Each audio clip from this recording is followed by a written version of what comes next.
Hi, 皆さん、こんにちは. Today we are looking at how to say isins in Japanese.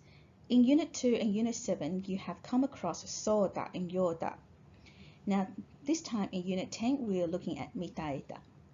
Now, in fact, if you wonder why I have put yoda and mitaida right next to each other, it's because they are literally the same thing, except one is formal, one is more casual.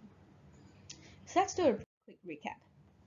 Now, when you make a statement or judgment or conclusion based on solely what you see with your eyes, we use the soda structure, okay, the stem form plus soda. For example, 美味しそうなケーキだね. Wow, that looks like a delicious cake. And the second one, 新しい iPhone は便利そうだ. Maybe just by looking at the phone itself and looking at its interface, okay, you've never used it before, but just by looking at it, you make the judgment that, oh, yeah, I think the new iPhone looks convenient. The same thing with the last example. あの本は面白くなさそうだ. When you use そうだ with the negative of the adjective, okay, 面白くない, the ない becomes なさそうだ, okay? That book doesn't look very interesting. So this is purely based on a guess from the appearance of something. However, though, if you want to make a conclusion or judgment based on something that you have a bit more evidence about, maybe something you have seen, you've heard, it's something that you already know about, a bit of your knowledge, okay? All those conjectures that you have made based on all those evidence, you can't use soda because soda is a very weak statement, okay? It's purely based on what you have seen, not your experience, whereas yoda is a lot deeper than that, okay? Now, yoda, once again, this is revision for you from Unit 7. Okay, when you use it with noun in example number 1, あの人は警察のようだ. It seems like that person is a cop. Now, maybe it's from the demeanor you notice about the person, maybe the stuff he's carrying around, maybe the way he talks. Okay, all that together makes you draw the conclusion that あの人は警察のようだ. So that's with noun, 警察, noun, not yoda. Now, what happened with verbs? The verbs simply go into the plain form as demonstrated in example number 2.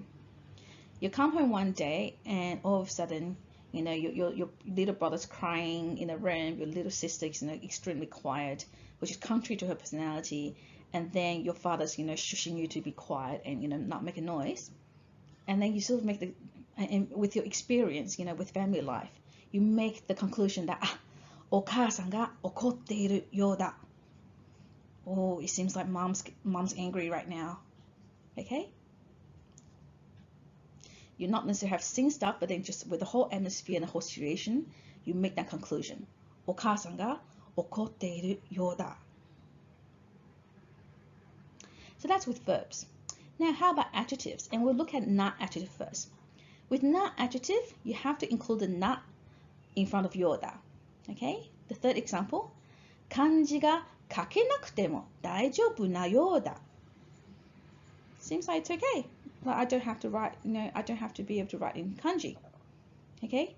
So a lot of people learn a lot of kanji overseas. They travel to Japan. They realize that, hey, you know what? 漢字が書けなくても大丈夫なようだ. なぜならコンピューターが使えるからだ. Okay. So that's with not adjective.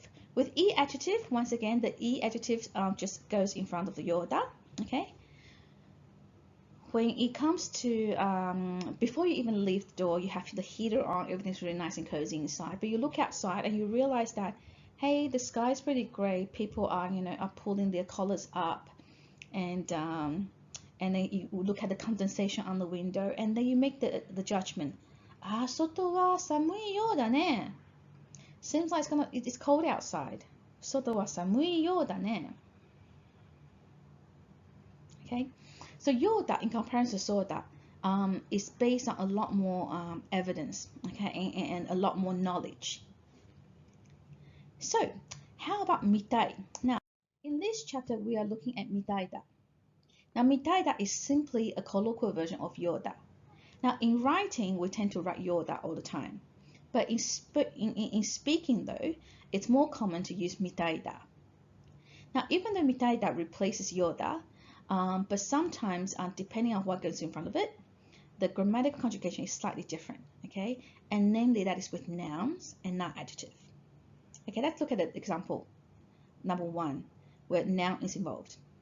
Now, on the last slide, when you say あの人は警察のようだ, when you use mitai, you actually drop the note completely. あの人は警察みたいだ. That person seems like a cop. In fact, in colloquial language, especially in female colloquial language, it's not uncommon for them to even drop the da after mitai da. So a girl would say, あの人は警察みたい. That's it. Now, second example where verb is involved, it's the same rule as yoda, just a verb in a plain form. お母さんが怒っているみたいだ. Done. Now, the third example involves a noun adjective, which behaves slightly different to yoda. Okay? 漢字が書けなくても大丈夫なようだ. Okay, when you use yoda, you have to use na in front of it. However, when you change to mitai, you can simply remove the na. So, 漢字が書けなくても大丈夫みたいだ. Okay, the last example is the same. 外は寒いようだね、寒いみたいだね. Exactly the same.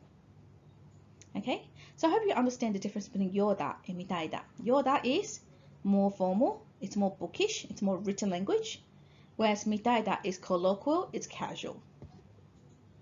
Okay, now I hope you're comfortable with it. However, let's look at how we then use. Okay, so let's have a look at how to use so, yo, and mita as adjectives. Now, all you have to do is replace the da with na, and it changes the whole thing into a na adjective. First example, 楽しそうな looks fun, but it describes what? Describe the party. So the party that looks fun. 楽しそうなパーティーだ. Second example, 父のような like my father. 父のような人 a person like my father. 父のような人になりたいです. I want to become a person like my father. I think a better translation would be I want to become the kind of person just like my father. Okay, the third example. このパンは焼きそばみたいな味がする. 味 is flavor. 焼きそばみたいな like yakisoba. Aji is flavor, so flavor like yakisoba. So therefore this bread has a yakisoba-like flavor. So pretty straightforward, isn't it? So na, yo na, mitai na then starts acting as adjectives. Now, what happens if we use it as an adverb to describe the verb, how the verb is carried out? Now, all you have to do is so ni, yo ni, and mitai ni. The first example, 彼は先生の話を楽しそうに聞いている. So I'm describing the action of him listening to the teacher in such a way that it is 楽しそうに. So in a way that he enjoys it. So it looks like he's enjoying listening to the teacher. Now I'll look at the second and third example together because they are the same thing, just involving different yo and mitai structure. 彼女は日本人のように日本語を話す. It's the same as 彼女は日本人みたいに日本語を話す. So I'm describing she speaking Japanese in a way 日本人のように in a way that is like a Japanese person. So she speaks Japanese like a native Japanese speaker. Okay, that's it for today. I hope this is clear.